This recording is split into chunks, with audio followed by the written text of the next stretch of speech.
Welcome to the best horror movie you never saw, where we shine a light on horror movies that you may have missed, haven't seen in a long time, or just plain forgot about. Today, we're looking at Tobe Hooper's 1976 film Eaten Alive, the director's follow-up to the legendary Texas Chainsaw Massacre. This is a movie I've been enamored with for years, ever since I saw it on Turner Movie Classics. That's right, the most prestigious film channel on television showed me one of the grungiest movies ever made. And God bless them for it. Now, I'm not going to say Eaten Alive is better than Texas Chainsaw. It's not. Few horror movies are better than that masterpiece.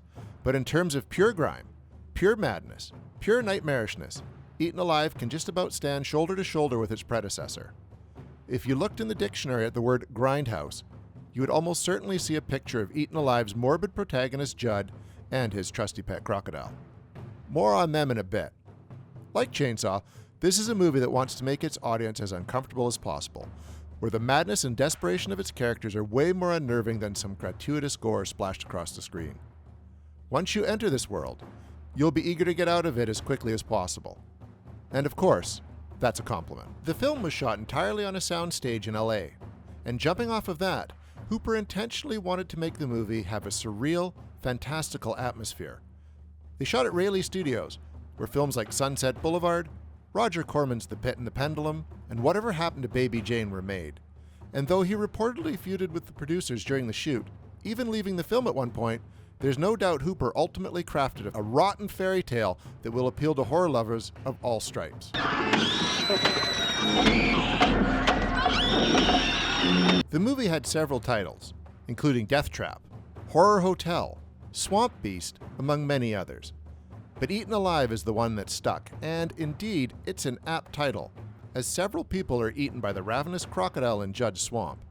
Chillingly, this scenario was based, at least partially, on the true story of a man named Joe Ball, who lived in Texas, had crocodiles out behind his bar, and who reportedly killed several women, maybe even feeding some of their remains to his hungry reptiles. Tragic, yes, and undeniable fodder for a vicious horror tale. The movie announces its level of sleaze immediately, with a young Robert Englund announcing the immortal line, "The name's Buck, and I'm rarin' a fuck," a line subsequently cribbed by Quentin Tarantino for Kill Bill, which must be the first time QT is stolen from a Grindhouse movie. Am I right? This gnarly introduction kicks off what is a most distressing few minutes for poor Clara Wood, played by Roberta Collins, a prostitute in the shadiest brothel you'll ever see. After being kicked out of the brothel by the grumpy madam, Clara finds her way to the Starlight Hotel, a place so dingy it makes the brothel look like the Ritz. The most distressing thing about the motel isn't the crumbling facade, however, it's the man who runs it. Judd. One look at Judd, and most people would turn right around. But this being a horror movie titled Eaten Alive, poor, naive Clara decides to stay. And, well, you probably can guess what happens next. It's, quite a mess.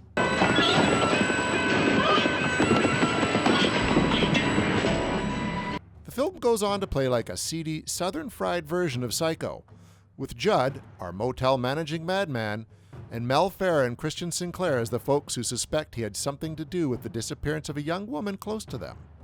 But whereas Norman Bates was something of a sympathetic, or at the very least tragic, anti-hero, Judd is as unlikable as it gets.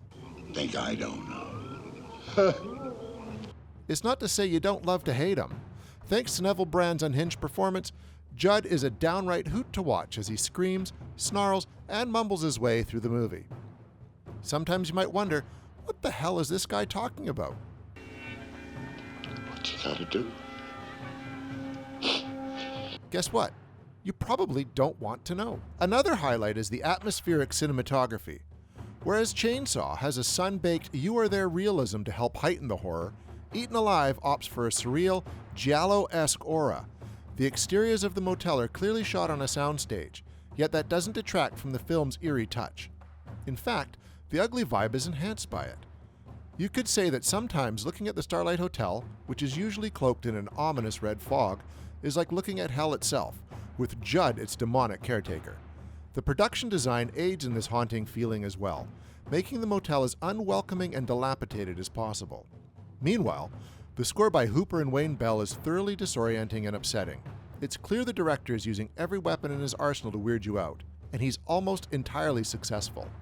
If there's one area where the movie is weak, it's in the editing, as sometimes we're just sort of thrust in and out of scenes abruptly.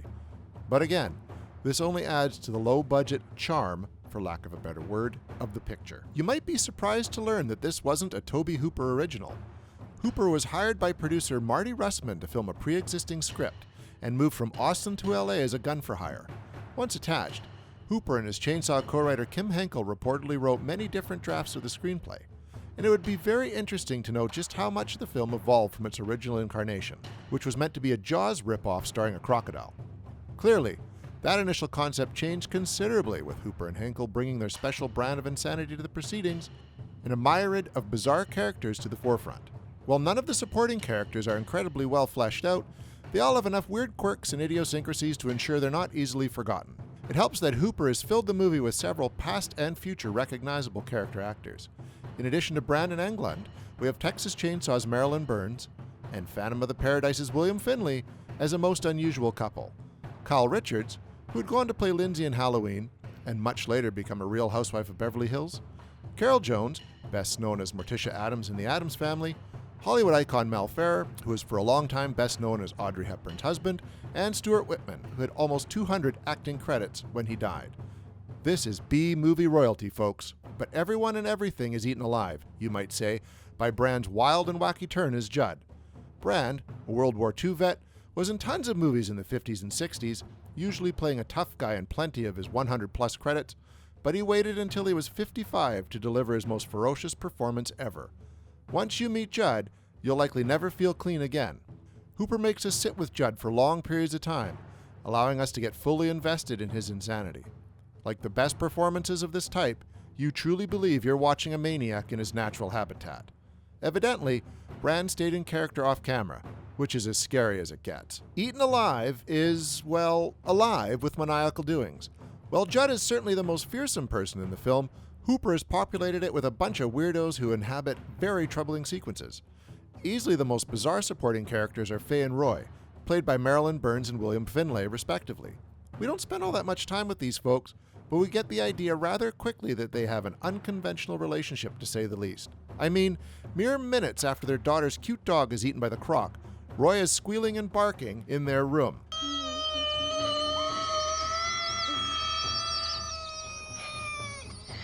Faye is removing a wig and yelling at him, all while the poor girl tries to drown out their screaming. It's a disarming sequence, to say the least, making you wonder just what in the world is going on with this family before they made the fateful stop at the Starlight. Perhaps the strangest sequence doesn't even involve any of the film's main characters, when two random dudes get into a slap-fighting confrontation in a local bar. I do not understand why this scene is in the movie, but it's a bizarrely humorous minute or two in a movie that is usually rather dark. Said sequence also features more Robert Englund goodness, or sleaziness if you prefer. Buck is one of the movie's icky highlights anytime he's on screen, and his ultimate fate is an applause-worthy moment. Unlike the majority of Texas Chainsaw Massacre, Eaten Alive does not shy away from showing us the blood and guts, depicting several gruesome deaths via Judd's pitchfork, scythe, and croc. The first death, poor Clara, is surely the most disturbing, but Hooper ensures that all of his doomed characters meet fairly nasty ends. Adding to the grindhouse nature of the film is plenty of lurid nudity, tied-up women, children in serious peril, drug usage. Well, you get the picture. There's a reason Eaten Alive was declared one of the infamous video nasties in England in the 80s, when the country was trying to ban or censor films that were considered obscene. I'm so sorry that this whole thing happened. You get the idea. Eaten Alive is a singularly grotesque experience. Let's see some of the adjectives we've used to describe it. Grungy, gnarly, eerie, sleazy, icky, seedy, and rotten. Sounds like the insane Seven Dwarfs. And that's a fitting conclusion to our look back at this grim fairy tale. Give yourself over to Eaten Alive the next time you want to watch a feel-bad freakout.